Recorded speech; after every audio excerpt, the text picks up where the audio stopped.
¿Lunes tiene parcial? Nosotros, por ejemplo, tenemos el martes. Y Ah, no llegamos a tener, o sea, antes del masivo. Entonces, ah, no llegamos a trabajar los textos, esos textos que corresponden a la semana 7. bien. Y bueno, entonces ahí lo consultan en el propio este, específico reducido que tienen. Esa es Ah, mi bien, sugerencia. ¿Está? está. Gracias. De nada. Bueno, empezamos la clase entonces, ahora ya estamos grabando. Buenas a todos. Hoy teníamos para trabajar un texto de Georges Vigarello, que ya hemos trabajado otro sobre el tema de las aguas en Francia, y bueno, que fue muy interesante para ver toda la educación del cuerpo y los cambios a nivel temporal y espacial de Vigarello, y ahora es otro texto de Vigarello, del mismo libro, y se une un investigador inglés que se llama Holt, y bueno, me parece importante que ustedes puedan ir viendo todo el puzzle. Este texto es bastante largo, pero es una lectura rápida porque son textos difíciles. Eh, el texto es de justamente George Vigarello y Richard Holt. Está dentro de la enciclopedia de este texto de historias del cuerpo, ¿no? Es un texto, como una enciclopedia bastante gruesa, ¿no? Que está bajo la dirección de Alan Crubin, Jean-Jacques Courtin y George Vigarello. Y bueno, y tiene capítulos armados por distintos investigadores, y este capítulo, el capítulo 3 de la última parte, la última parte del libro, bueno, trae un gran panóptico de lo que fue durante el siglo XIX, todo a lo largo del siglo XIX. Entonces ahí tenemos la delimitación temporal, que no es estricta la delimitación, como van a ir viendo. A veces traen algún elemento para contrastar del siglo XVIII, del siglo XVII, y algún elemento de principios del siglo XX para contrastar los cambios, para ir viendo las especificidades.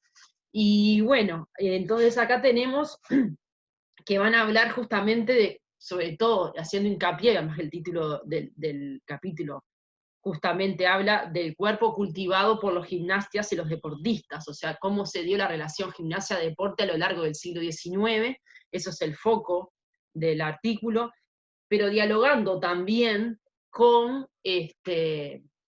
un hacer sobre el cuerpo del punto de vista justamente como están trabajando a la gimnasia y el deporte, no desde el punto de vista de lo que ustedes pueden llegar a verlo en algunas materias del departamento de deporte, más de la técnica, la táctica, el reglamento, que sería un enfoque más centrado en la gimnasia del deporte como objeto específico, sino justamente desde el punto de vista de la historiografía y de la historia social y cultural. Entonces, ¿qué es lo que se va a ver de estos contrastes, estos diálogos, estos enfrentamientos entre los defensores de la gimnasia y los defensores del deporte en este artículo? Se va a ver justamente la relación que tenía y que ocupó, cómo surgió, cómo se dio esa relación entre la gimnasia en relación con el resto de la sociedad, qué función cumplía la gimnasia desde el punto de vista social y cultural en esa época, y qué función social y cultural cumplió el deporte, y por qué uno se fue enfrentando en algún momento, hubo un cierto enfrentamiento entre uno y otro. Entonces ahí me parece que el centro está la lectura de la gimnasia del deporte desde el punto de vista historiográfico, de una historia social y cultural, desde el punto de vista de justamente el diálogo y el sentido que adquiría eso en la sociedad. En la sociedad, sobre todo occidental, está ubicado, entonces acá vamos a ver también, además de la delimitación temporal, otro aspecto fundamental para poder entender justamente un trabajo historiográfico, además de la delimitación temporal, es la espacial. Y bueno, ¿y cuál es la delimitación espacial de un texto que, bueno, la delimitación espacial es sobre todo Europa. En algún momento nombra Australia y nombra Estados Unidos, pero muy mínimo, sobre todo la parte que escribe Richard Holt de la parte de los deportes, pero el foco está, cuando se analiza toda la gimnasia, más que nada, Francia, Alemania, Viena como ciudades, ¿no? También, bueno, Londres, París, ¿no? Berlín. Entonces hay ciudades que son como centrales, ¿no? Londres, París, Berna y Berlín son las ciudades más nombradas, y esos países son como el centro del análisis, ¿no? De la delimitación espacial, ¿no? Después hay otras delimitaciones espaciales más específicas en relación a los deportes que se lo vamos a ir viendo, ¿no? Que también ellos juegan mucho con la cuestión del tiempo y del espacio, al interior de las propias ciudades, más al estilo de lo que hace Vigarello también en su texto que ya analizamos, ¿no? De cómo las ciudades se van transformando y se van transformando las prácticas corporales y los usos y costumbres sobre los cuerpos, ¿no? Eso también. Hay un foco acá, que es el centro, la gimnasia del deporte, pero se pregunta, bueno, ¿qué cuerpos cultivaron? Otra pregunta central, el problema, ¿no? Porque acá estamos también trabajando qué problema construyen acá los investigadores Richard Holt y George Vigarello, ¿no? Y el problema que construyen justamente es si la gimnasia del deporte en un contexto determinado, y qué función social y cultural cumplieron, y para el país también qué función cumplían en ese contexto social y cultural del siglo XIX, pero también qué cuerpos cultivaban, ¿no? Entonces, ¿cuál era el tipo de cuerpo y el ideal de cuerpo que cultivó la gimnasia, que cultivó el deporte?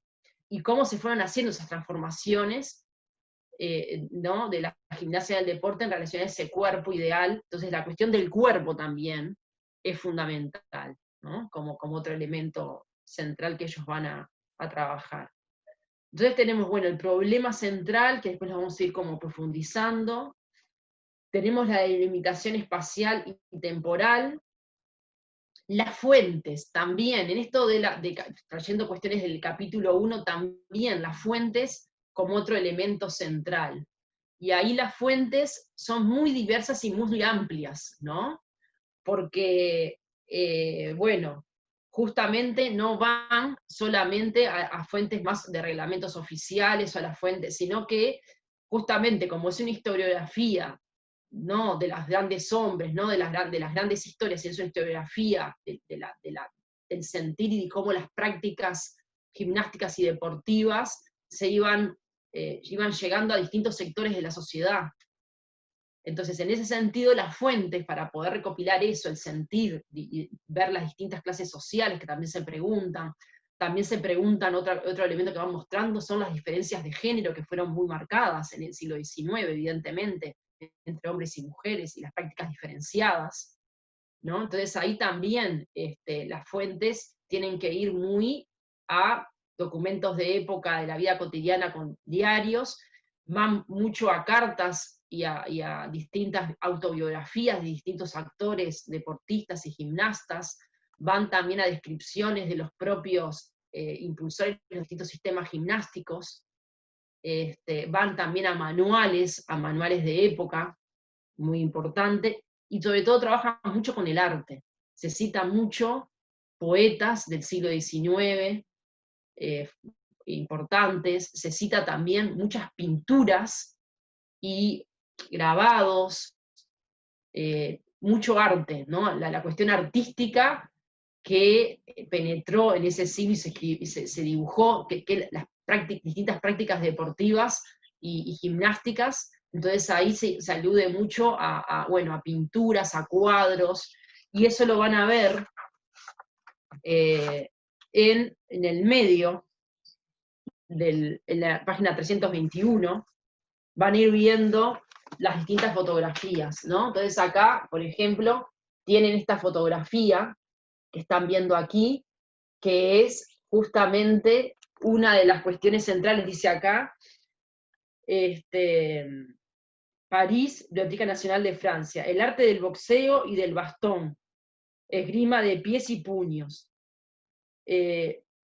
Para algunos hombres de las ciudades de principios del siglo XIX, el lugar que tenía antes el arte de la espada para la nobleza, ¿no? Entonces acá, bueno, se muestra una práctica de principios del siglo XIX, ¿no? En relación, una figura a la nobleza.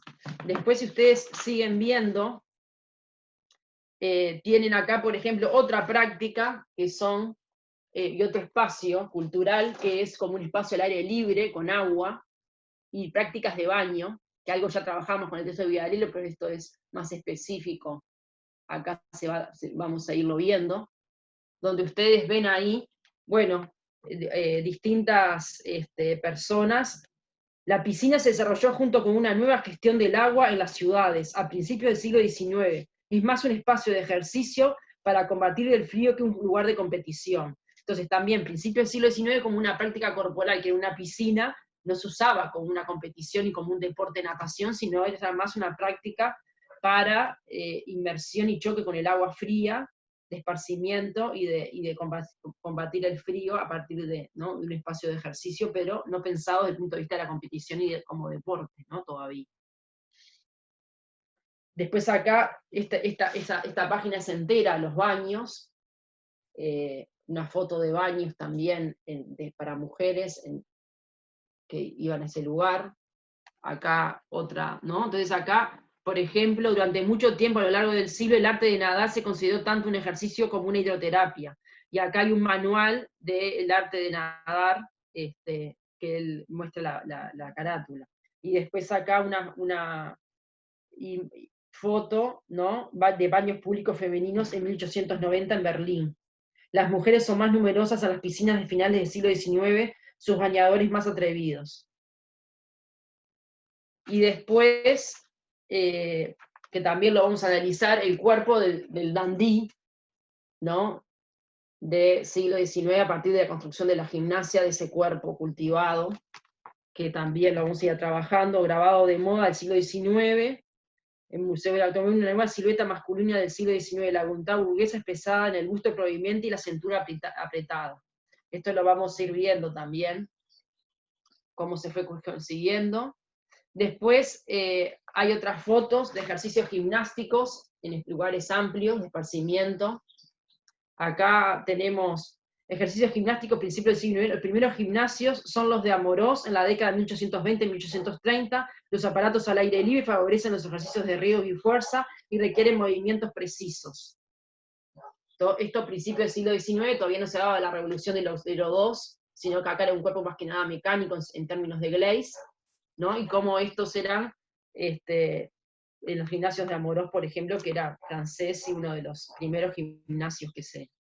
Después, una sesión de gimnasia en 1858 para las mujeres, con una vestimenta como de ciudad, ¿no? Las mujeres acá tenían todavía, ¿no?, una vestimenta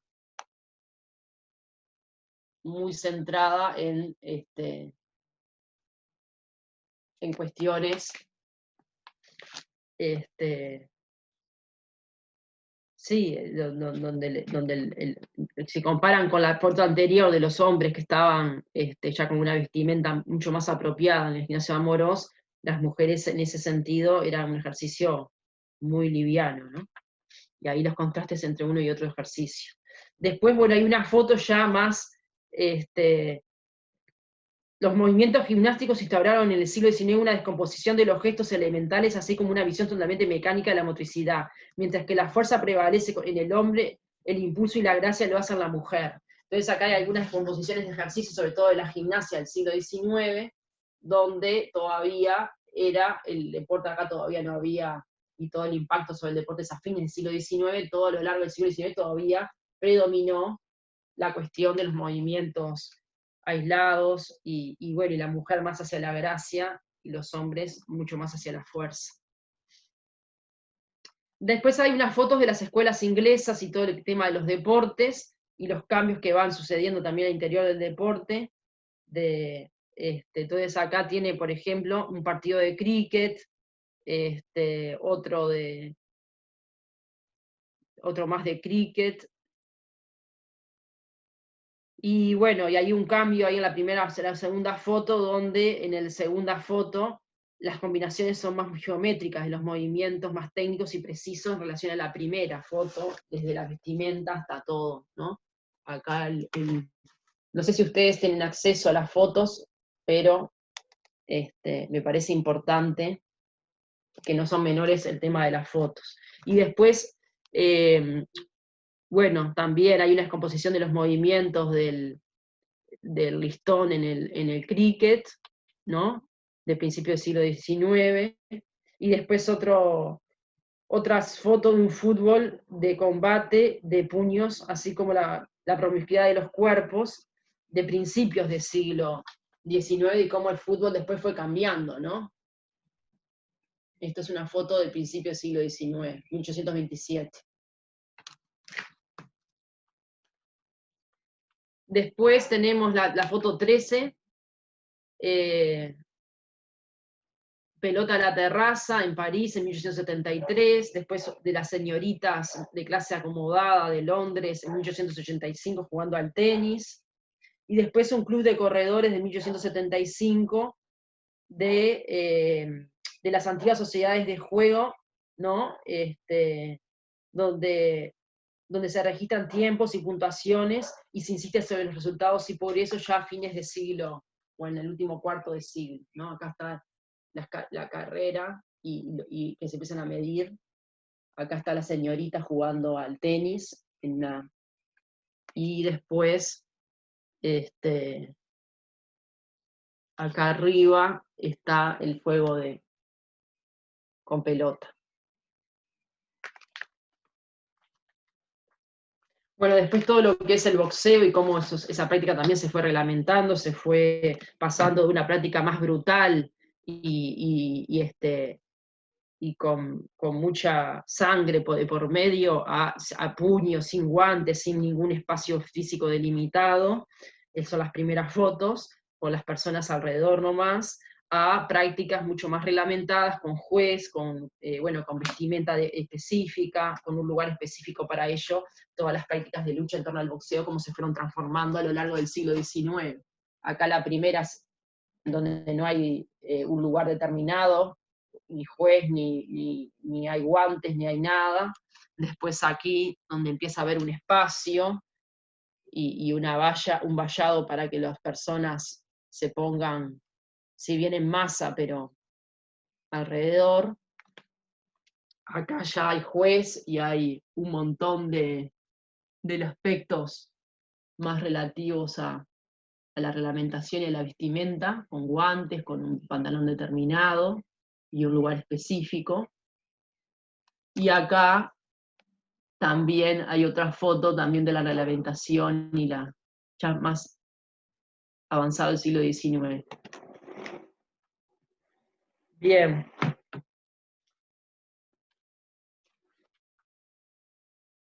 Y bueno, después acá hay otras fotos de descomposición de movimientos, paseos en bicicletas también, en 1870, toda la que es la descomposición de movimientos, y algunas carreras también sobre 1880.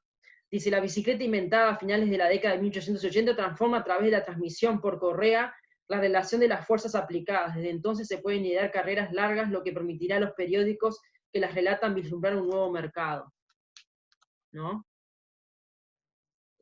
Bueno, la invención de la bicicleta y la segmentación de movimientos. Acá hay carreras de bicicleta en masa, acá hay una de las primeras bicicletas, y acá hay toda la composición de los movimientos y del cuerpo ya hacia finales del siglo, a través de la fotografía. Los avances en la fotografía permiten descomponer también los movimientos y mostrar.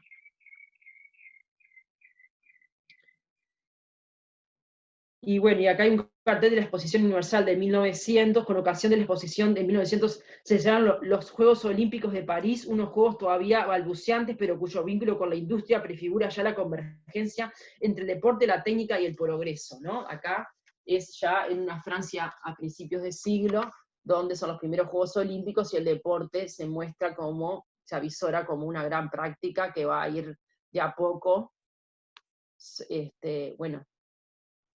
tapando lentamente a la gimnasia, ¿no? Pero muy lentamente, pero ya se empieza a vislumbrar como una gran práctica, más eficiente, más funcional al capitalismo, etcétera, etcétera. Bien, después de ver estas fotos, y que se basan muchísimo, ¿no?, en fotos de época como una de las fuentes que acá en esta hay fotos, pero también hay pinturas, hay, bueno, anuncios ¿no? Como afiches, hay de todo, ¿no? Bueno, me parece que es un sostén bastante importante, la imagen no es menor para trabajar la historia del cuerpo, ¿no? Y la historia de las prácticas corporales. Como la fotografía es un recurso muy utilizado por estos historiadores franceses, y que da cuenta de, bueno, de la importancia, ¿no? Entonces acá estos son fuentes, y si van al tema de las fuentes, al final, en la página 407, bueno, ahí también van a ver que las citas son muy variadas del tipo de, hay mucho antecedente de investigación, hay mucha bibliografía de antecedentes de otras investigaciones, pero también hay muchas fuentes, la mayoría son fuentes de época, a lo largo de todo el siglo XIX, que van dando, bueno, la importancia de estos estudios que no son fuentes tradicionales, son fuentes justamente de la nueva historia, donde el foco está en las masas, en la población, las preguntas están cómo las deportes y las prácticas corporales eran practicadas por la población en los distintos sectores de las clases sociales, ¿no? Y bueno, entonces toman muchos poemas de artistas, ¿no? De poetas, que describían las distintas prácticas del tiempo libre y del ocio, ¿no? Como un elemento importante. Y vamos a ir viendo después con más detalle algunas otras fuentes, pero me parece que en términos generales, como para introducir y mostrar el problema, las fuentes y la limitación temporal y espacial, es muy importante esta primera introducción para entender la relación entre la unidad 1 y que ustedes tengan cuando lean los aspectos más teóricos para el parcial de la unidad 1, puedan también ejemplificar contextos de la unidad 2, que son como los ejemplos de eso que hablábamos de la nueva historia, la historia social y cultural. ¿Alguna pregunta hasta acá? Si no, ahora yo introduciría un poco el esquema general por dónde vamos a ir del artículo, más los contenidos específicos del artículo, siempre tratando de ver esta relación con lo que ya dimos y con otros textos y con lo central de este texto. ¿Alguna pregunta hasta acá?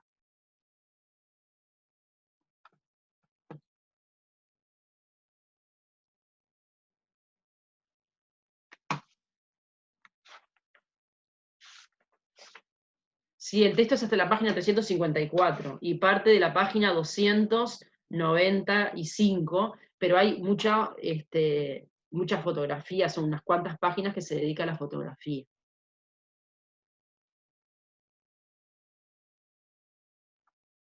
Bien. ¿Alguna otra pregunta? Sí, está todo en EVA. Siempre, todas las cosas están en EVA. Bien. Entonces acá me parece que hay una cuestión importante, primero, que ellos justamente hacen un esfuerzo en mostrar lo anterior al siglo XIX, ¿no? Y lo que se va perfilando, porque además que los cambios en las prácticas y en las costumbres de los cuerpos también son lentos, son cambios lentos, son cambios de la cultura, ¿no? No es como un hecho político, bueno, tal presidente y tal periodo, no, es diferente. La historia social y cultural, la historia de las prácticas corporales, es una historia que es mucho más difusa los cortes temporales. Son lentamente los que se van produciendo cambios y en forma heterogénea, no uniforme, según las clases sociales, según el género, según las regiones. Entonces esto es muy heterogéneo, y es muy diverso y complejo en ese sentido de dar cuenta por la heterogeneidad que implica todos estos elementos, ¿no? Clase social, género, regiones, ciudad, campo, etc. Entonces, esto más que nada está centrado en los cambios de las ciudades, ¿no? Entonces, se está trabajando sobre todo, hay como 4 grandes bloques del artículo, que por un lado, bueno, muestra esa bisagra entre el siglo XVII y XVIII y el cambio al siglo XIX, cómo las tradiciones se van renovando. Entonces, esto de las tradiciones es justamente trabajar entre lo anterior y lo que sigue, y la tradición, y cómo eso se va renovando lentamente, ¿no? Y qué resistencias hubo también en eso, ¿no? Entonces, trabaja mucho acá las primeras prácticas físicas urbanas se trabaja mucho. Por un lado, las luchas, en ese primer bloque de las tradiciones renovadas, los cambios en las luchas y los cambios en las prácticas con el agua y la ciudad, los baños y las escuelas de natación, ¿no? Y ahí va trabajando en ese sentido ese primer bloque, ¿no? Después ya se introduce de lleno con la gimnasia, ¿no? En la parte 2 de mención de una nueva mecánica, ahí se mete de lleno con la gimnasia, y cómo la gimnasia es justamente una nueva práctica corporal atravesada por la ciencia, por la racionalidad, por un cuerpo productivo, por movimientos cuantificados, por una mecánica de los movimientos, ¿no? Este, eh, bueno, justamente el cuerpo más mecánico todavía acá es el fuerte, ¿no?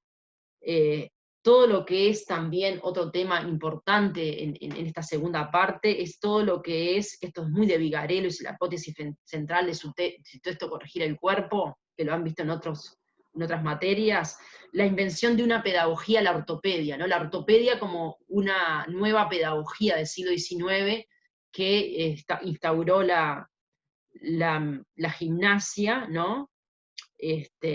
Y bueno, y cómo fue eso, el tema de corregir justamente el cuerpo, ¿no?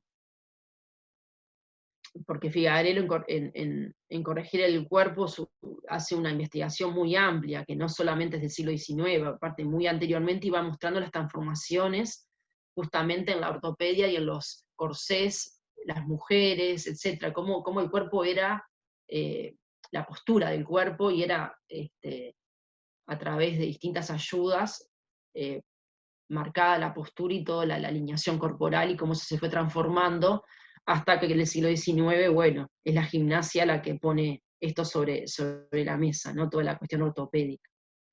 Después hay todo un capítulo importante dirigido a los primeros deportes, y bueno, Inglaterra como la precursora de los deportes, qué es el cuerpo del amateur, ahí la cuestión del cuerpo y el tipo de deporte, de los primeros deportes del cuerpo amateur, cómo se configuró, este, y de ahí hay muchos ejemplos, y después cómo se fue diseminando desde Inglaterra a distintas ciudades europeas, ¿no? El ideal del amateur, y bueno, la diferencia ahí entre el deporte masculino, el cuerpo masculino, y el deporte femenino, también como central, ¿no?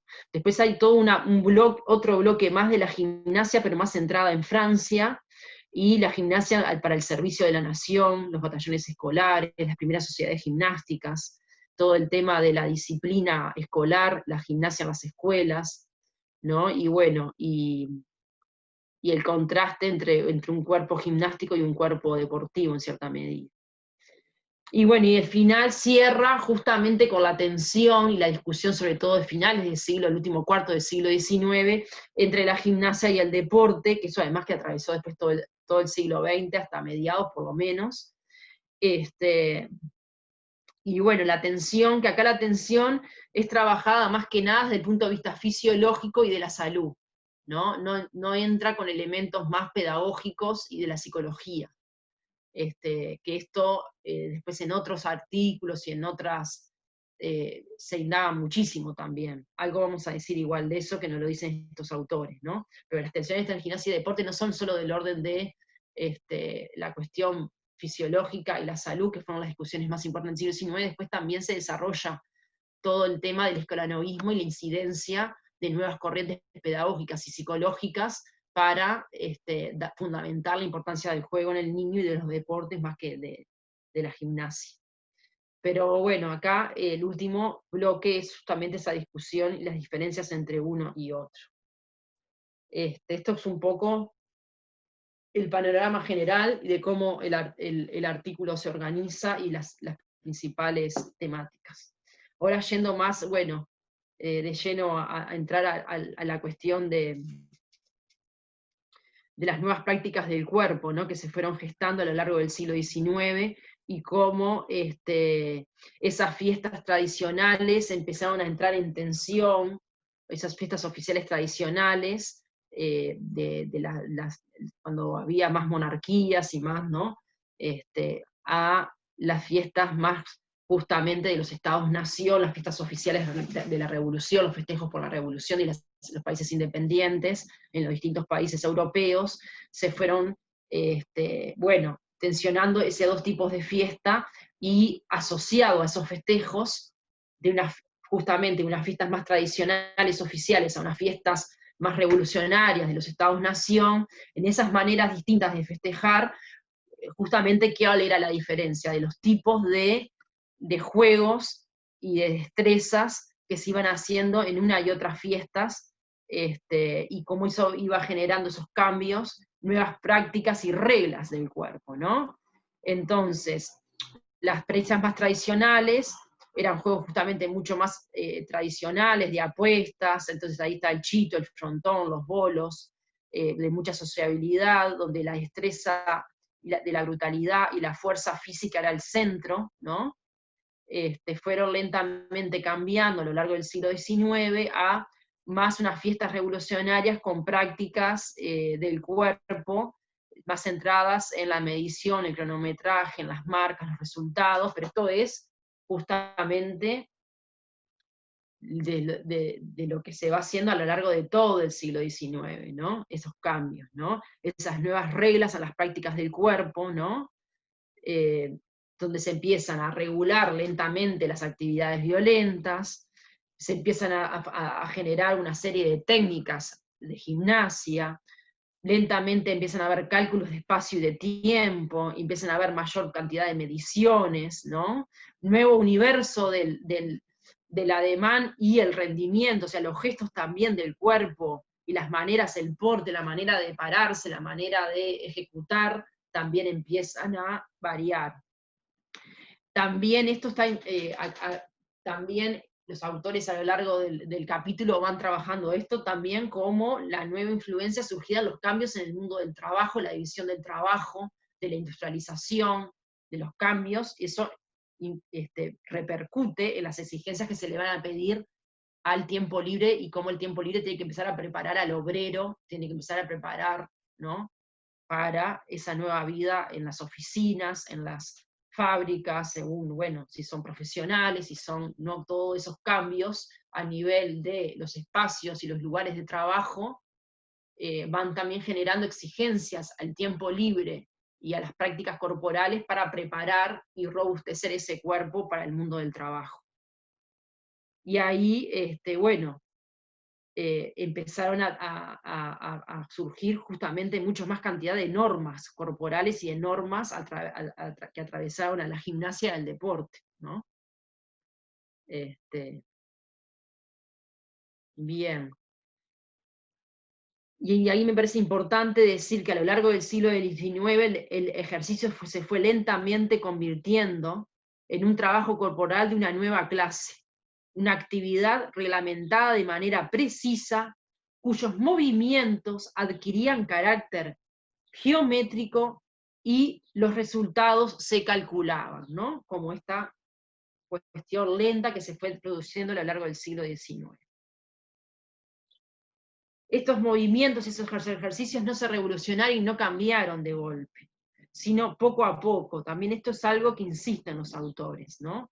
Que insisten en los cambios heterogéneos, en las resistencias a los cambios y en las distintas maneras de esos cambios según la clase, el género, si estamos en la ciudad o estamos en el campo, y en la lentitud de esos cambios. Yo creo que todos estos aspectos, bueno, son importantes. Entonces empezaron a ver, recién a mediados del siglo XIX, algunas prohibiciones, algunos juegos más violentos, ¿no? Y ahí, bueno, la soul, que era en carnaval, que se festejaba, que era de las luchas, que era muy sangrienta, de un juego muy bruto, de los pueblos, ¿no? También se prohibieron, por ejemplo.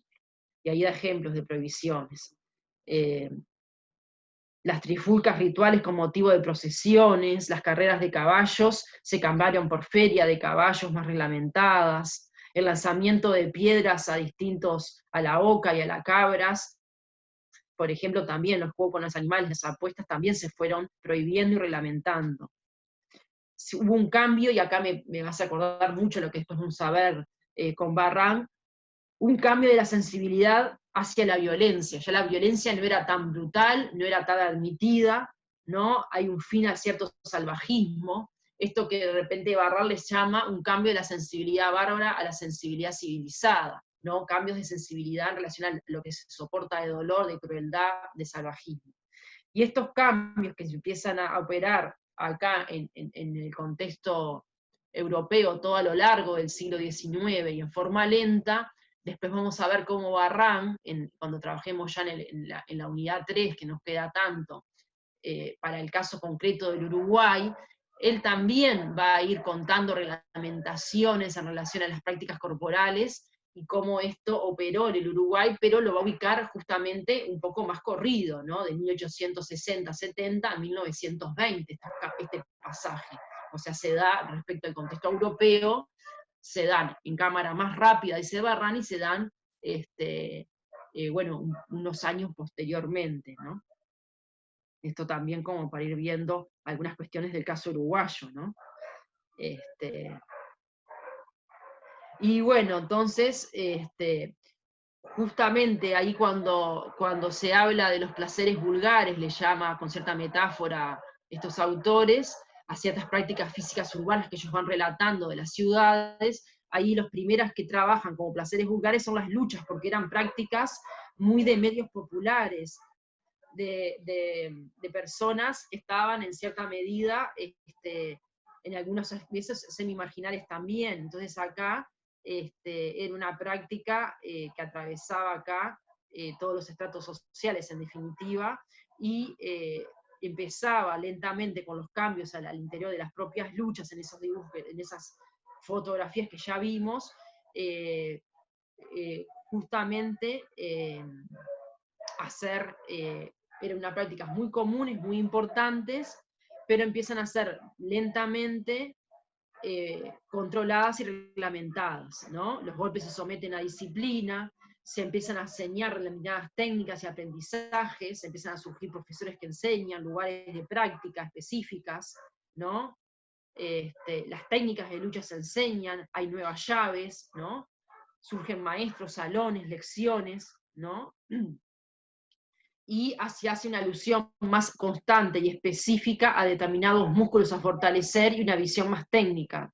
Empiezan a adquirir lentamente a lo largo del siglo XIX este tipo de placeres vulgares de las luchas, ¿no? Se empieza esa cuestión también a trabajar también cómo la ciudad, en cierta medida, empieza a superpoblarse estas ciudades que ellos relatan, ¿no? Entonces empiezan a pedir espacios de esparcimiento, porque hay muchos pisos sobreocupados, hay mucha proximidad física de viviendas en estos sectores más carenciados, entonces se generaban ciertas tensiones en la ciudad, por ejemplo, porque estas prácticas empezaban a generar perturbaciones por ejemplo, en las reuniones tradicionales populares, como los bailes, los paseos, los bulevares, y empiezan cada vez más a irse estas prácticas a determinados lugares cerrados, a adquirir unos lugares más específicos. Entonces cambia la distribución espacial, los lugares donde se va practicando del aire libre a lugares más reglamentados, en lugares cerrados, ¿no? Cómo hay una relación también entre las necesidades de la gente de practicarlo y por qué lo practica, y en qué lugar se va practicando en función de cómo se van reglamentando.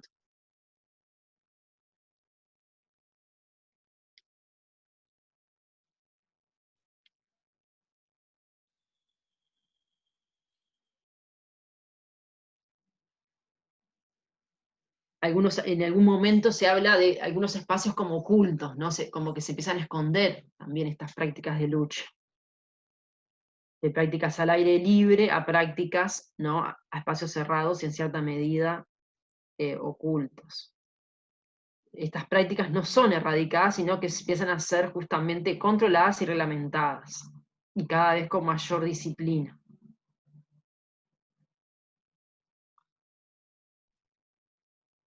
Y entonces acá también, en el surgimiento de los trabajos y las ciudades, también la relación ocio-trabajo y la distribución del tiempo de trabajo, del tiempo del ocio, también empieza a operar como bueno, como el surgimiento también de estas placeres vulgares también para generar un tiempo de no trabajo, ¿no? Y bueno, y después en estas prácticas que se van como renovando y es donde ellos más muestran en las luchas y y en las costumbres con el agua, que ahora vamos a entrar un poco más, ellos muestran ahí como los cambios de estas prácticas físicas urbanas, ¿no? Entonces acá cuando trabajan la ciudad y el agua, que en esto Vigarello en un texto que ya trabajamos, bueno, profundiza mucho más, acá se sientan más en, en- en dar algunos números generales de los baños, cómo se fueron aumentando en cantidad de número bastante importante a lo largo del siglo XIX. Este, y bueno, y ahí eh, muestran cómo era tampoco un ejercicio, esto del uso del agua, en esa fotografía que mostré, no era un uso masivo, ¿no? No era tan masivo el ejercicio de la natación, no empieza en la natación como la pensamos nosotros como deporte, ¿no? Sino era la inmersión en una piscina pública, al aire libre, con determinadas, bueno, ahí había argollas para colgarse y algunos otros ejercicios, eh, pero justamente no era tanto una técnica y movimientos precisos del cuerpo, sino más que nada como una reacción al agua y una resistencia al frío. La vivencia sobre esos baños eran más que nada, en ese sentido, más terapéuticos que desde el punto de vista del deporte. No se podría considerar un deporte. Nadar en encontrarse con un medio, era encontrarse con un medio, era luchar contra un elemento y enfrentarse a una hostilidad del frío del agua, ¿no? Después también muestran la piscina como establecimiento termal más ligado a la sociedad burguesa, ¿no? Y bueno, ahí me parece interesante cómo ellos hacen todo un análisis, sobre todo la burguesía, de los modales burgueses, del porte del cuerpo burgués, y un pasaje lento, y esto además todavía no, es muy disimétrico, porque ellos muestran un cierto pasaje, como algunos casos o relatos de poetas, del vientre al pecho, ¿no? Esta cuestión del vientre prominente a un pecho prominente, como ese cambio, ¿no? De las figuras de los hombres gordos de barriga a el hombre con un pecho grandote y musculoso y ventilado, por esa figura del cambio, ese porte del cuerpo, del cambio del vientre al pecho, no es ni homogéneo, ni parejo, son como algunos ejemplos en algunos sectores, no es algo masivo, no es algo para todas las clases, es más bien burgués y aristocrático, ¿no? Le llaman el porte del dandy de 1820, ¿no? Como un ejemplo extremo, como un nuevo papel hacia la respiración de este porte, ¿no? Este, como que el pecho alimenta la vida y modifica la pureza de la sangre, muestra de fortaleza y de salud, ¿no? Y muestra toda la ficción del hombre máquina que hemos trabajado con Glaze, ¿no? Eh, y evidencian los grabados de los artistas, que está muy bien en el dibujo esa diferencia, ¿no? De distintos artistas, como ellos relatan ahí que hay un artista que graba unos y otros que graban otros, ¿no? Pero que no era algo, sino es como un ejemplo extremo, simplemente, ¿no? Y cómo iba acompañado ese porte del dandí por una dietética, ¿no? Porque una medida, los médicos prescribían ejercicios y alimentos, ¿no? Y ahí hay un ejemplo de una autobiografía de Byron, de cómo él adelgaza 50 kilos a partir de las dietas y toda su experiencia, ¿no? Bueno, me parece ahí importante bueno, mostrar cómo era, también ejemplos muy aislados, también hay otros ejemplos de todavía se seguía con el vientre, no se había perdido por completo, en la élite burguesa, todo lo contrario, y entonces ahí dan el ejemplo de otro artista, de Balzac, ¿no? De otro poeta, donde la delgadez todavía era demasiado asociada a la pobreza y la indigencia. Entonces da dos ejemplos también opuestos, ¿no? Donde todavía el vientre permanecía a fines del siglo XIX como el ejemplo a copiar en oposición a una delgadez asociada a la pobreza y a la indigencia, ¿no? Entonces eso, bueno, son cuestiones que están ahí como luchando a lo largo de todo el siglo XIX entre, bueno, el modelo del vientre y del pecho. El porte del dandí, dice, sustituía un valor del cuerpo físico y personal por rango y condición social de una aristocracia tradicional. El dandismo abandona el individuo las exigencias de su afirmación personal, donde la apariencia y el cuerpo cobran una importancia radical, ¿no? Ahí me parece interesante esta cita, porque, bueno, en algún sector, esa idea que después, bueno, el siglo XX va a emerger con fuerza, es una primera idea de, bueno, empezar a valorar un cuerpo diferente, delgado, con una dieta, con nada de excesos, que, bueno, que eso después se va a acompañar con toda la idea del gentleman y de los deportes ingleses, ¿no? Va a proliferar muy fuerte y se va a articular con el gentleman inglés, ¿no? Pero esta idea, bueno, el porte del dandy de 1820 es un ejemplo paradigmático de la emergencia de lo posterior que va a emerger después, ¿no?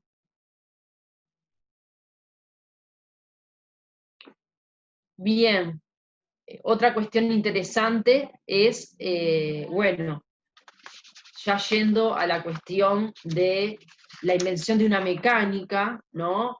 La aparición en las ciudades de Londres, París, Berna y Berlín, sobre todo, va a ubicar esta invención de una mecánica, que es el lugar de la emergencia de los gimnasios de esas ciudades, ¿no? Y cómo hay un cambio en la visión del cuerpo y la visión del ejercicio en esa invención de esa mecánica de la gimnasia, ¿no? Sus efectos transformarían con el tiempo el aprendizaje en el ejército y en la escuela, ¿no? Después eso se va a emplacar hacia finales del siglo XIX, va a ir hacia el ejército y hacia la escuela, ¿no? Eso entonces acá está la emergencia de los primeros gimnasios, con un cuerpo más productivo, llevado a un movimiento cuantificado, y ahí hay algunos relatos, por ejemplo, de Clías, donde relata el gimnasio en Berna en 1815, con una nueva visión de cuerpo, de ejercicios medidos y comparados en el tiempo, ¿no? Con apreciar justamente las capacidades corporales según unidades de medida universalmente comparables. Eso me parece que son los primeros relatos, acá es un relato, bueno, de Clías, donde empieza a haber una medición. Yo voy a hacer una lectura de ese relato breve que me parece que es bastante importante. Clías, director del gimnasio de Berna, relataba en 1815 los resultados obtenidos por uno de sus alumnos, donde ilustra en pocas palabras la nueva visión del cuerpo. El niño realizaba ejercicios medidos y comparados en el tiempo. 2 puntos, cita textual del relato de Clías. Dice, la fuerza de presión de sus manos se duplicó se elevaba con sus brazos 3 pulgadas del suelo y permanecía suspendido así durante 3 segundos. Saltaba 3 largo, recorría 163 pasos en un minuto y llevaba durante ese mismo espacio de tiempo un peso de 35 sobre los hombros. Cierra comillas. Un año después, abre comillas, franqueó de un salto 6 pies de largo y recorrió 500 pasos en 2 minutos y medio. Cierro de comillas. Entonces, cómo este relato es un ejemplo, ¿no?, de apreciar no solo el rendimiento, sino también ya las capacidades corporales ya empezaron a ser medidas, ¿no?, con unidades universalmente comparables, ¿no?, que lo que permitió después, bueno, las competiciones, los estándares, lo que generó después las estadísticas, ¿no?, todo el desarrollo de lo que Foucault en cierta medida llamó una biopolítica sobre las poblaciones al comparar distintas poblaciones y medirlas y compararlas, ¿no? Entonces acá la invención del dinamómetro como una máquina, una tecnología, no un instrumento más que nada, no una máquina, me expresé mal, un instrumento, que se fue extendiendo, no solo en el gimnasio fue utilizado, sino más allá del gimnasio, en ferias provinciales, en juegos del medio rural, en carpas itinerantes en los corazones de las ciudades, etc. Se usaba, iban haciendo un montón de relatos sobre esas distintas lugares donde, bueno, el dinamómetro y las comparaciones también tomaban cuerpo. Ahí se relata también, hay unos relatos de Amorós de Francia en su gimnasio en 1830, ¿no? Y la puesta, bueno, sobre la mesa de la cantidad de trabajo y la relación con el alimento recibido. Entonces ahí también la emergencia, en cierta medida, de esta comparación, donde se empieza a pensar en un imaginario energético, sobre todo esto más a mediados del siglo y fines del siglo XIX, donde hay un cuerpo asimilado a un motor, que esto lo vimos muy bien con Gleis, ¿no? Los músculos devuelven la energía recibida, y entonces hay una comparación entre la cantidad de trabajo y los kilos de alimento que se deben ingerir para poder, bueno, tener esa relación, ¿no?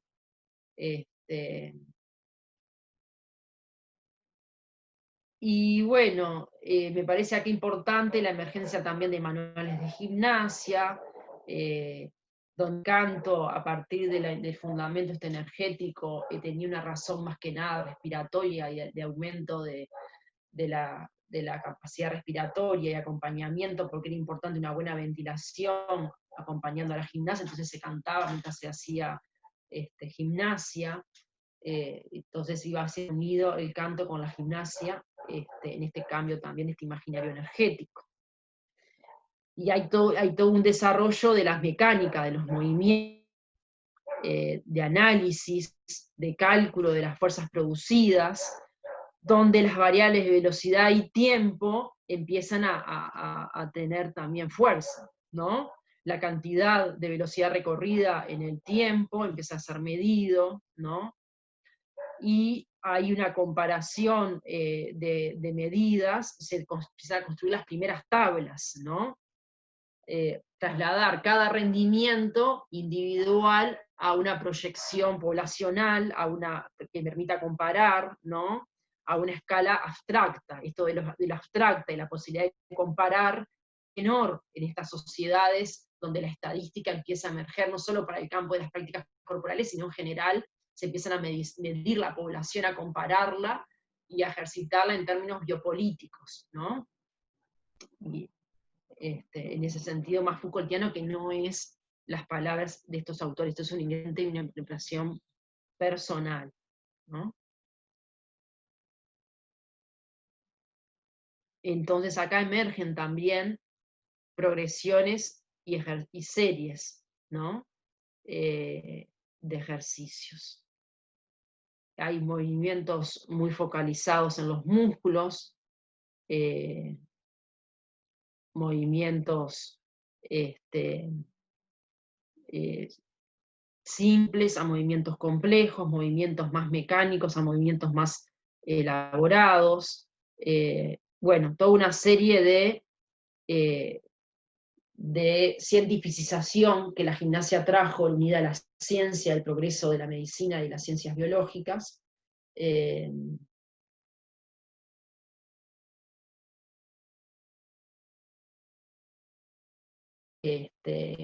A la gimnasia como una nueva disciplina, también en la pedagogía y en las escuelas, ¿no? Y la relación entre gimnasia y la industria y los talleres, ¿no? La organización de los talleres y de la industria y la organización de los gimnasios. La organización de la gimnasia, también la segmentación, la separación en series, ¿no? Y las progresiones, como una metáfora también de lo que fue la división de Taylor del trabajo.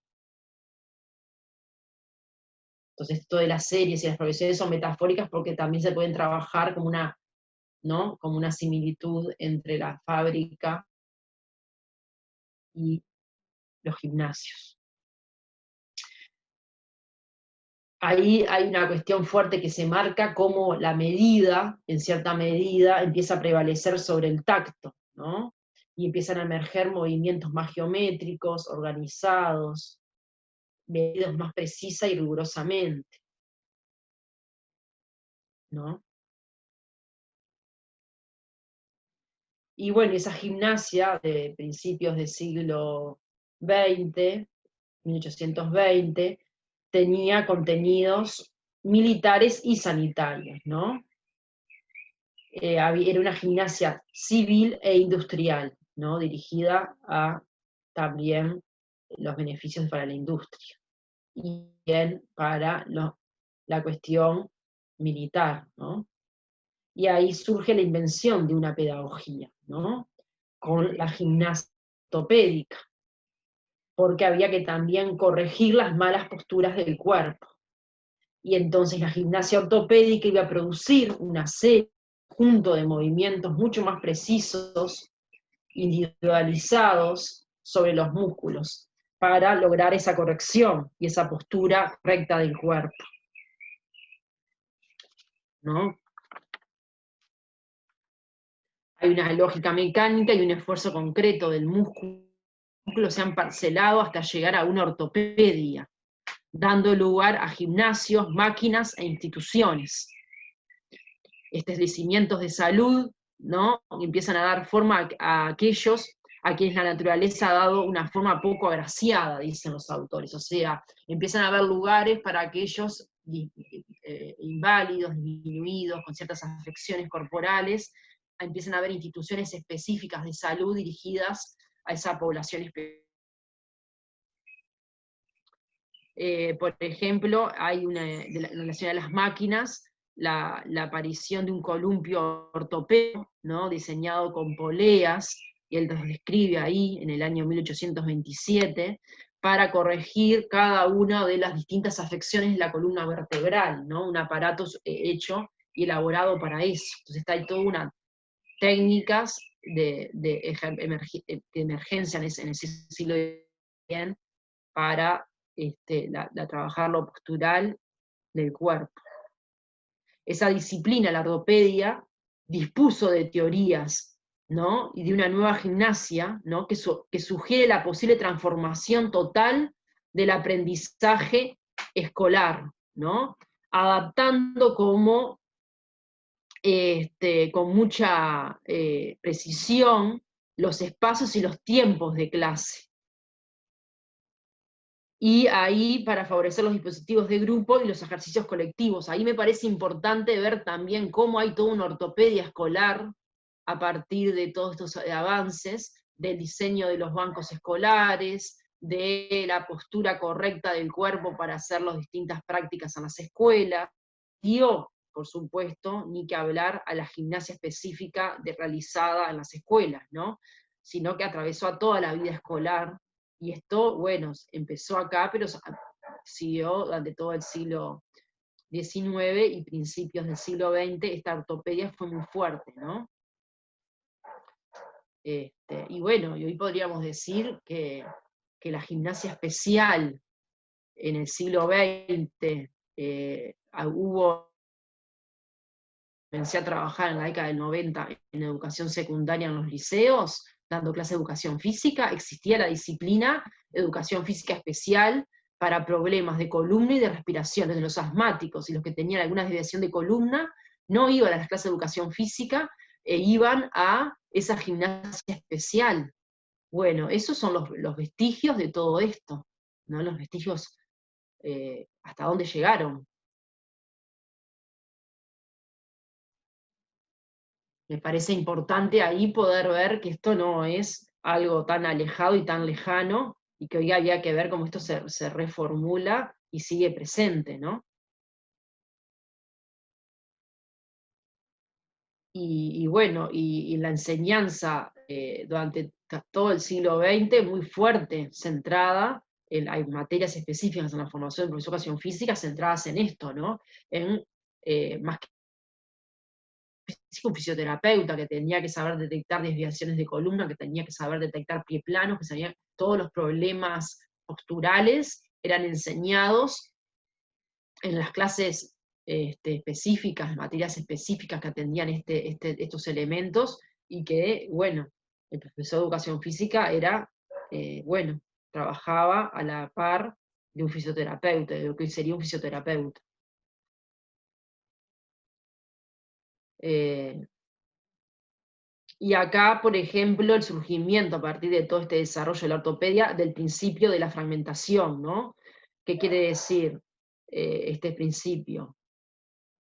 Y bueno, cómo se podría segmentar distintas partes del cuerpo para obtener determinada, justamente, eh, eh, sí, efectos positivos sobre determinada afección corporal, ¿no?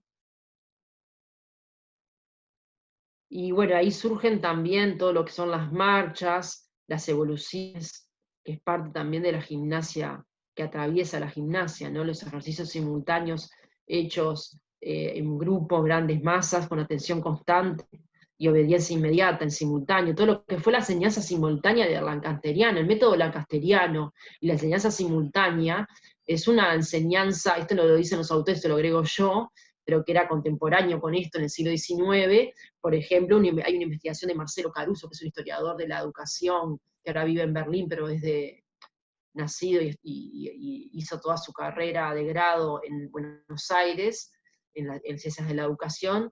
Después hizo su maestría y doctorado en Berlín y se quedó a vivir allá, pero él hace toda la investigación del método lancasteriano en el occidente moderno, y cómo triunfó y cómo fue un método muy, ¿no? Muy distribuido y extendido a lo largo del siglo XIX, de enseñanza simultánea, ¿no? Donde había, bueno, monitores que enseñaban a grandes en sus grupos, pero era a muchos, ¿no? No estamos hablando ya del grupo clase de 30, 40, sino estamos hablando de 200, 300, con distintos monitores, enseñanza simultánea, ¿no? Bueno, acá hay una cierta alusión a esa manera de practicarse, pero llevada a la gimnasia, ¿no? Donde hay muchos niños puestos en simultáneo, movimientos todos a la vez, en forma constante y en forma inmediata, siguiendo el ejemplo de, y todo lo que es el comando también en la gimnasia, ¿no? El comando es esa que era cantado o era recitado del profesor en el modelo adelante, que es lo que hoy sería el modelo del aeróbico, de todas las gimnasias, en los gimnasios que tienes el modelo espejo y vos imitas en espejo toda la gimnasia. Bueno, esto está muy fuerte desarrollado, eh, todo este tipo de manera a partir de acá, de esta gimnasia del siglo XX, ¿no? Y de la ortopedia. Y bueno, y habla también de la importancia de ver esto, que fue muy lento y fue lenta esa difusión, ¿no? Y no llegó a toda la población, ¿no? Eh, y bueno, cómo se empezó a esa lenta difusión de la gimnasia, ¿no? Más allá de lo que era el ejército, la industria, ¿no? Y cómo se fue, primero autolegitimaban este saber de la gimnasia, que eran los médicos, los militares y los políticos, fueron los principales actores que, bueno, que legitimaron la gimnasia, ¿no? Y la difusión a toda la sociedad excedió esos lugares de la gimnasia para favorecer el trabajo del obrero, el ejército, y se empezaron a hacer textos de uso cotidiano, a partir se empezaron a difundir la gimnasia a través de diccionarios, de difusión, de grandes enciclopedias, de libros sobre higiene y manuales, y obras sobre diversiones y juegos, ¿no? Pero todavía la primera mitad del siglo XIX justamente no llegaron a una transformación de las costumbres, ¿no? Esto fue muy lento. Empezaron a ser construidos lenta también a partir del Estado, gimnasios como un proyecto estatal de difusión de la gimnasia, ¿no? Y también a través de las escuelas. Entonces acá los autores hablan mucho de cambios más en la visión, ¿no? Que en las costumbres y en las prácticas cotidianas, ¿no? Más en los reglamentos de escuelas y militares que en la vida cotidiana de las personas, ¿no? Y bueno, y empieza a haber una explotación pedagógica del ejercicio en las escuelas fuertemente hacia 1850-1860, ¿no? Más fuerte. Pasando ahora al bloque de los primeros deportes, tenemos la segunda mitad del siglo XIX, ¿no? Ahí ya yendo a los deportes, cómo el deporte se convirtió en patrimonio de una nueva categoría que son los amateurs, ¿no? Los amateurs como aquel lugar, ¿no? Fuerte de práctica que ayudó lentamente a acercar una cuestión que estaba solamente en una elite social, a lentamente a la clase media, ¿no? Dirigió, se acercó en cierta medida el deporte a través de las public schools, que eran, ahí se juntaba la elite con la clase media en Londres, justamente a unir a través de esa práctica en los public schools, esa práctica acercarla, ¿no?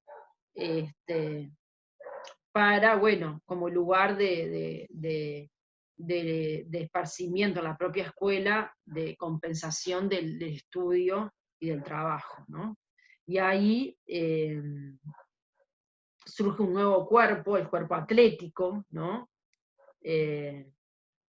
Donde era mucho más importante la proporción entre la estatura, el peso, el volumen muscular y la movilidad, ¿no? Entonces se empieza a ver un equilibrio entre la anatomía del cuerpo y el yo, el interior, lo espiritual, ¿no? Esta idea, esta metáfora de mente sana en cuerpo sano, es muy fuerte en esta emergencia del deporte inglés, donde la salud, lo sano, tiene que ir acompañado de lo moral, lo social y lo ideológico, o sea, de lo espiritual, ¿no? Hay todo un acompañamiento acá, el surgimiento por algo es del deporte en los países protestantes, de la ética del trabajo protestante, en la Gran Bretaña victoriana, ¿no? Donde, bueno, se acercó fuertemente la aristocracia con las clases medias, y la aristocracia propone por un lado los valores de la materia en el sentido de la elegancia, la dignidad, el honor, y la clase media la meritocracia, todo el mérito del esfuerzo, la conquista para progresar, ¿no? Y ahí la emergencia justamente del gentleman amateur, el gentleman inglés, que es una cuestión fuertemente difundida después hacia todo el occidente moderno, ¿no? Ahí empieza a emerger justamente dirigido evidentemente a las virtudes masculinas de la era industrial, ¿no?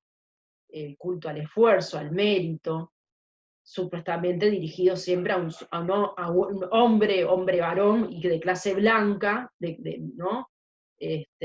Donde la diferencia de género era natural y vista como algo, ¿no? Y las virtudes masculinas exaltadas, donde lo central era lo colectivo en el deporte, la cuestión de la iniciativa personal ligada a la competición, que daba mucho más lugar, a diferencia de la gimnasia, al lugar de la creatividad personal, en ese sentido, pero ligada a un equipo, ¿no? Entonces, los deportes empiezan a ser tanto individuales como colectivos, emergen sueltamente en el mundo urbano, y la idea también acá asociada de raza, de nación, de imperio, asociada también al deporte, también, no solo en ese sentido la gimnasia fue asociada a esos elementos, sino también el deporte, los fines, ¿no? La raza, la nación, el imperio, ¿no?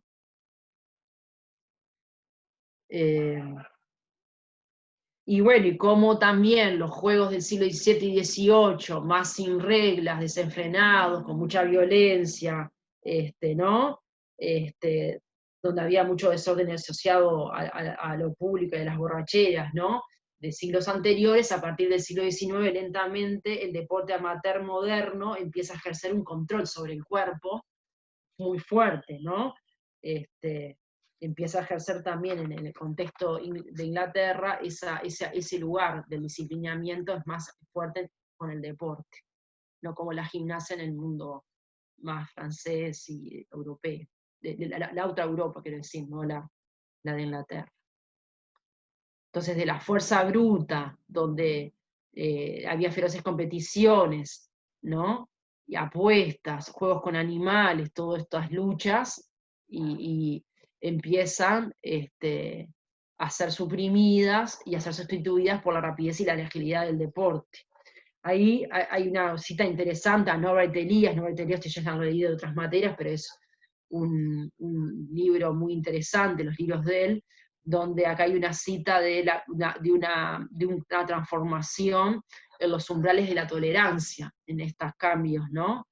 Que se fueron dando de esta sociedad bárbara a una civilizada, una sensibilidad civilizada, ¿no? Donde ya no se toleraba tanta crueldad, tanta violencia explícita, sino que ese umbral de tolerancia a eso fue cambiando. Entonces los antiguos deportes sin reglamento, ¿no? Más centrados en una cultura local tradicional, ¿no? Donde la fascinación estaba en las hazañas extremas, sin normas, donde hay ejemplos, por ejemplo, de jinetes que tenían que perder peso muy fuertemente para poder, hacían unas dietas y, bueno, había muchos extremos. Bueno, esto se fue transformando, ¿no? A una cuestión mucho más regulada, normatizada, con la emergencia justamente del cuerpo del amateur, ¿no? Que fue, bueno, fuertemente desarrollado en la época victoriana, a lo largo del siglo XIX, a través de, bueno, un largo periodo de tiempo. Son cambios lentos, ¿no? Con bueno, esfuerzos regulares, constantes, donde se promovía la participación, donde jugar era mucho más largo, el tiempo que se le dedicaba a esos ejercicios físicos del deporte, lo obligaban a mayor duración de ese periodo, porque era mucho más aeróbico, ¿no? De esfuerzos regulares y agradables para promover la participación, ¿no? Mayor participación.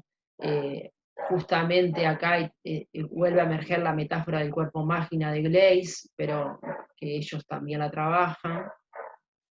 Se empieza la división del trabajo en lugares cerrados, acompañado a esta emergencia del cuerpo máquina, movimientos repetitivos y ausencia de aire fresco.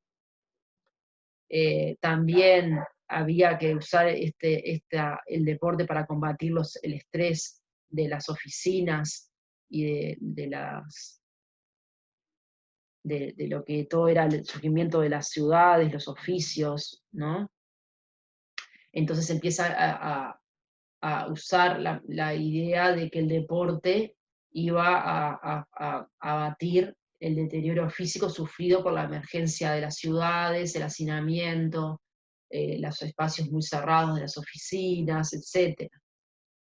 Y ahí hay una cita interesante de Herbert Spencer, que no es menor, porque Spencer fue uno de los propulsores positivistas inglés de esta idea de la educación integral que después va a tomar Varela, de la educación moral, física e intelectual. Y acá hay una cita de Spencer que dice: ser una nación de buenos animales es la primera condición para la prosperidad nacional. Acá está poniendo el acento en el cuerpo orgánico en el músculo en general, a través de la deportes,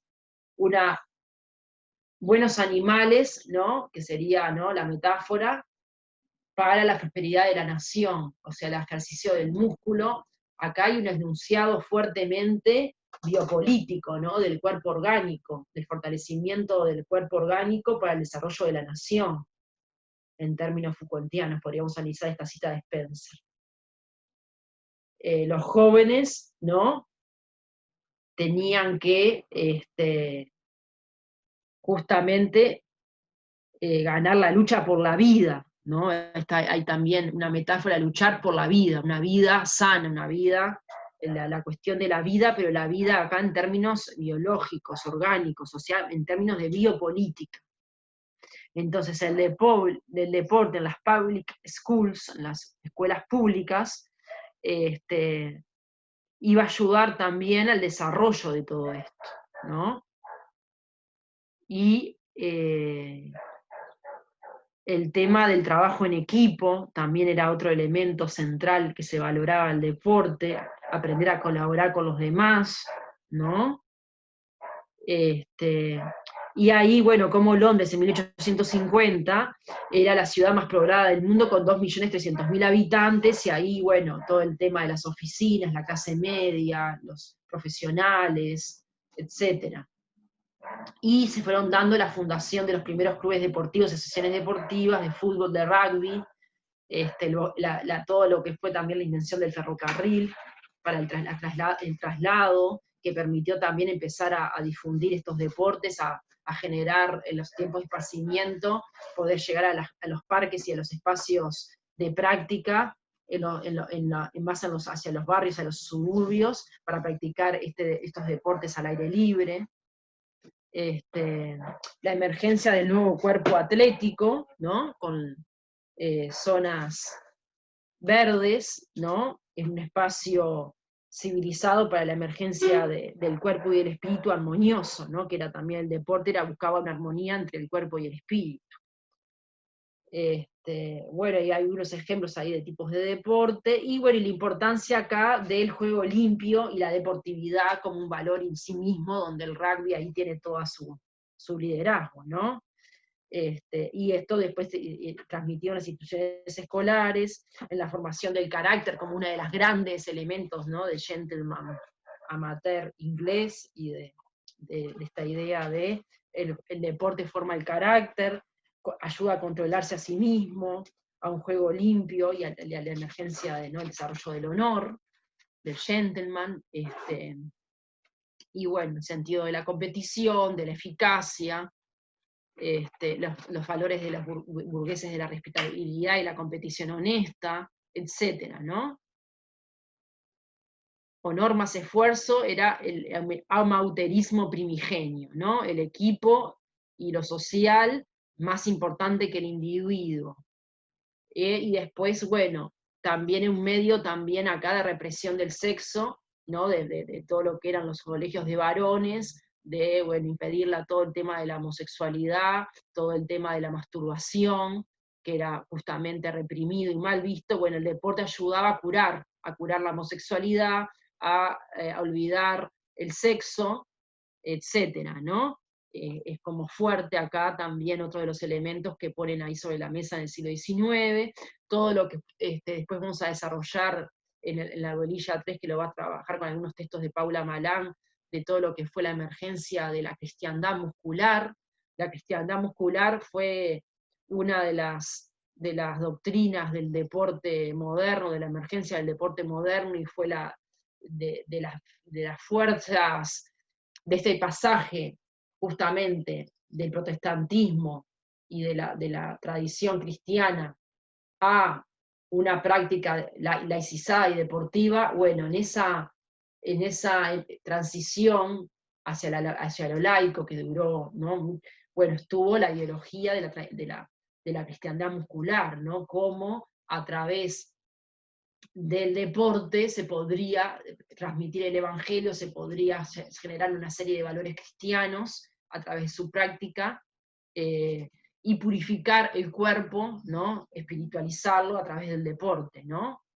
a través de ejercicios viriles. Entonces, bueno, acá hay una emergencia a partir de pastores, bueno, la emergencia de la Young Men Christian Association, ¿no? Lo que es acá en Uruguay la Asociación Cristiana de Jóvenes, sucede en Inglaterra a fines del siglo XIX, en el último cuarto, a partir de toda esta centralidad y esta búsqueda de no perder adherentes a la iglesia, no perder practicantes, cómo hacer para atraer a la juventud, sacarla del vicio, de las calles, del alcohol, y poder educarla en valores cristianos. Bueno, esto fue a través del deporte. Entonces, por eso la cristiandad muscular, ¿no?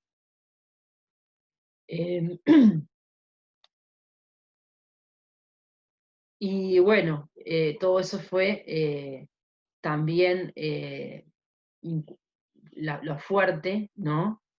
Que se trabajó a partir de esta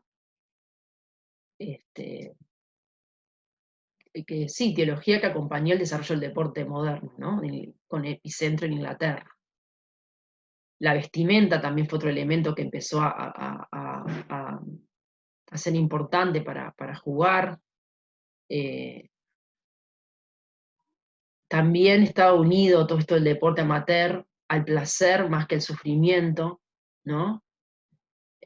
Comparado con la gimnasia.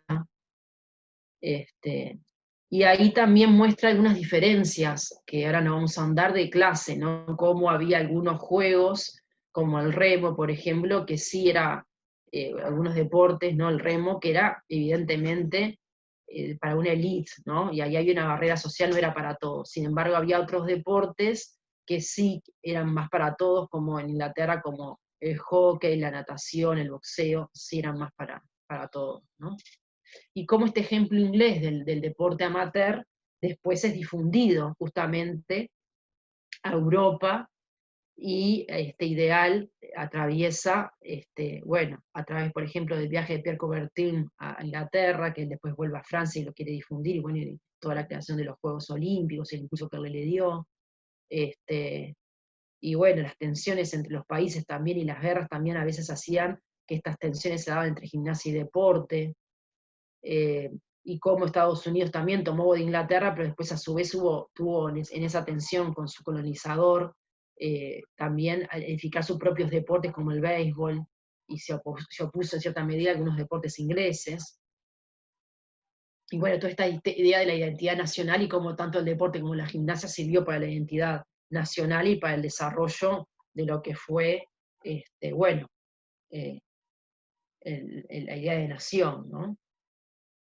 Y bueno, y todo el ideal atlético, y este gentleman inglés, bueno, había un ideal de cuerpo masculino, varón, delgado, móvil, toda una ética de la competición y del mérito a la superación, y el generar un ideal estético que iba por este lado, ¿no? Un cuerpo fuertemente masculino, ¿no?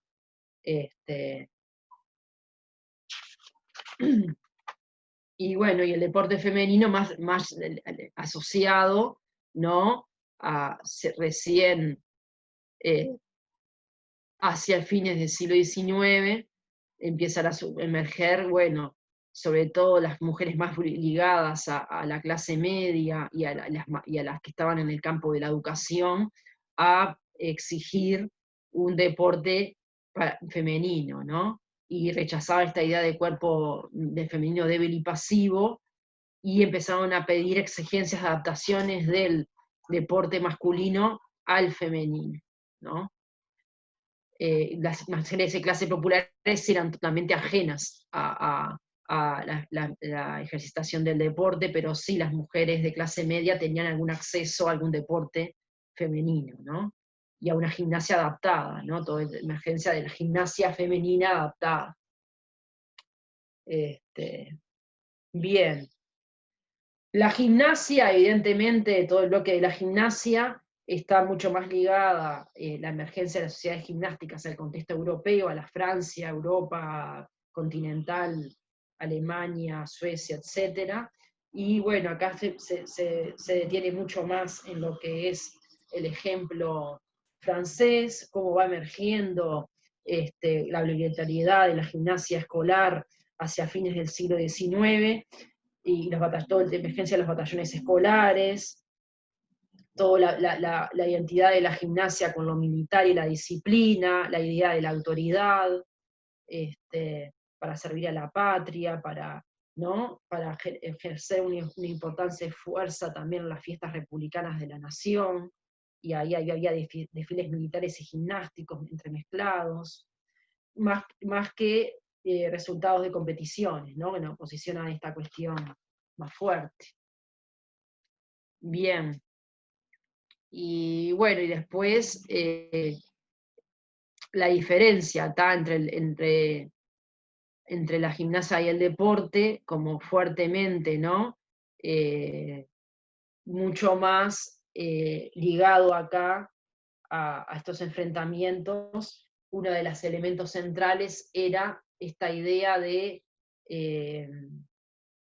la contraposición entre el deporte, que no era tan autoritario y tan vertical, como la gimnasia, con una voz de mando, adelante, toda la ejecución, mucho más disciplinamiento de los cuerpos, mucho más fuerte, y el deporte que ejercía cierta iniciativa en ese juego en equipo, donde los movimientos no estaban totalmente dirigidos, sino al contrario, eran equipos que tenían que, ¿no?, ir creando estrategias para, ¿no?, la característica más del deporte. Entonces acá el hincapié que hacen ellos en esta comparación era más que nada desde el punto de vista del disciplinamiento de los cuerpos, ¿no?, que era mucho más el juego más libre, ejercía una cierta... y bueno, y el cambio, que esto ya lo trabajamos pila con Gleis, a partir de la invención de la termodinámica y del desarrollo de la visión del cuerpo máquina, bueno, como hay toda una transformación del surgimiento de todos los ejercicios aeróbicos y el abandono de ese cuerpo más mecánico de la gimnasia, ¿no? Y todo el tema de, bueno, el surgimiento más hacia fines del siglo XIX, empiezan a ver los primeros cuestiones del rendimiento, los récords, atado a la sociedad industrial, ¿no?, que dotó de sentido esos cambios, ¿no?, donde la cuestión más democrática, donde había sociedades mucho menos verticales, deportivas, ¿no?, con comisiones, etcétera, como que hubo un cambio ahí también. Y bueno, justamente un cierto declive de algún elemento de la gimnasia, ¿no? Y empezó las masas a ser atraídas también a esta cuestión de los récords, de los grandes récords, y mucho más la medición, cómo esto se fue llevando hacia la competencia, ¿no? Ya para el siglo XX, ¿no? Y bueno, entonces las cuestiones acá más importantes en estas tensiones entre gimnasia y deporte se centraron mucho más en la salud, ¿no?, en los cambios en la cuestión de la fisiología, y no tanto los cambios de las corrientes pedagógicas y psicológicas, como van a haber otros textos que van a ir por ahí, ¿no? Entonces, para cerrar, voy a leer una cita de la página 354 que habla justamente de lo que implicó en términos de renovación cultural, en términos de el espacio, el tiempo, y también de lo que es un espíritu mucho más democrático, el deporte, ¿no?, lo que implicó en ese sentido. Entonces acá vamos a la página 354 para dar cierre. Dice: el deporte no encarnaba solo la renovación de las representaciones del cuerpo, sino que encarnaba una renovación más amplia de la cultura, una visión siempre más tecnificada del espacio, una visión siempre más calculada del tiempo, una visión siempre más democrática de los intercambios y la sociabilidad.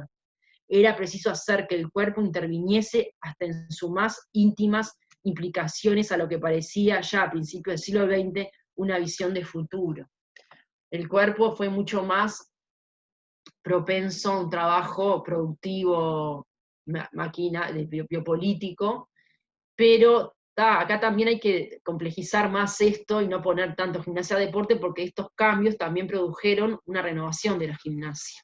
Y como la gimnasia se fue renovando, y en cierta medida también hubo también una transformación al propio interior de la gimnasia por el tipo de gimnasia y de ejercicios que se fueron transformando, también usando mucho más juegos en la enseñanza. Bueno, era un texto muy largo, no da para agotarlo en una clase, evidentemente. Yo traté de resaltar las cuestiones más importantes. Bueno, queda para que ustedes después hagan una lectura más minuciosa del texto, y no sé si tienen alguna pregunta, alguna duda.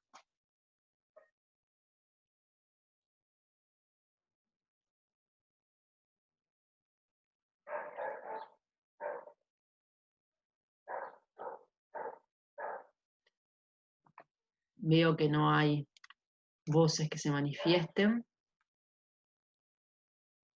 Bien. Bueno, nos estamos viendo entonces el próximo martes con 2 textos a trabajar, uno de Jaragroski y otro de Silvana Goldner, sobre casos más latinoamericanos de todo esto, ¿no? Cómo toda esta cuestión de las gimnasias, el deporte, la militarización del cuerpo, todas estas cuestiones se operaron en Argentina y en Brasil, como 2 casos de Silvana Goldner en Brasil y Jaragroski en Argentina, ¿no? Para ver 2 casos más latinoamericanos de estos elementos del occidente moderno, ¿no? De las prácticas corporales en el occidente moderno. Bueno, nos vemos. Chau, chau. Chao, profe, gracias. No, de nada, por favor.